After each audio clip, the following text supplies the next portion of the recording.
தினம்தோறும் விளக்கேற்ற நல்ல எண்ணெய் இதயம் நல்லெண்ணெய்.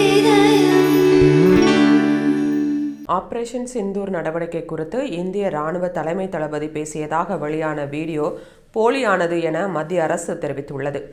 பஹல்காம் தாக்குதலுக்கு பதிலடி கொடுக்கும் விதமாக ஆபரேஷன் சிந்தூர் நடவடிக்கையை இந்தியா மேற்கொண்டது. அதில் பாகிஸ்தானின் முக்கிய விமானப்படை தளங்கள் தகர்க்கப்பட்டன.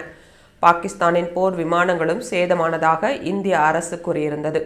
இந்நிலையில் ஆபரேஷன் சிந்தூர் நடவடிக்கையின் போது இந்திய ராணுவ வீரர்கள் கொல்லப்பட்டதாகவும் இந்திய போர் விமானங்கள் சேதமடைந்ததாகவும் ராணுவ தலைமை தளபதி உபேந்திரா துவேதி பேசுவது போன்ற ஒரு வீடியோ வெளியானது. அது பரபரப்பை ஏற்படுத்திய நிலையில் அந்த வீடியோ AI மூலம் உருவாக்கப்பட்ட போலியான வீடியோ என்று மத்திய அரசு தரப்பு தெரிவித்துள்ளது. இதுகுறித்து மத்திய அரசின் உண்மை சரிபார்ப்பகம் கூறுகையில், ஆபரேஷன் சிந்தூர் மற்றும் எல்லை கட்டுப்பாட்டு கோட்டுக்கு அருகே நிலவும் சூழல் குறித்து இப்போது எதுவும் கூற முடியாது.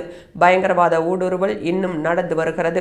இந்தியாவிற்குள் அத்துமீறி நுழைய முயற்சிப்பவர்கள் தப்பிக்க முடியாது என்றுதான் உபேந்திரா துவேதி பேசியுள்ளார். போலியாக பரப்பப்படும் வீடியோவில் இருப்பதை போல அவர் எதுவும் பேசவில்லை. மக்களிடம் பயத்தை ஏற்படுத்தும் வகையில் போலி AI வீடியோக்கள் பரப்பப்படுகின்றன. இத்தகைய வீடியோக்கள் குறித்து factcheck@pib.gov.in என்ற மின்னஞ்சலில் தகவலை பகிரலாம் என்ற உண்மை சரிபார்ப்பகம் தெரிவித்துள்ளது.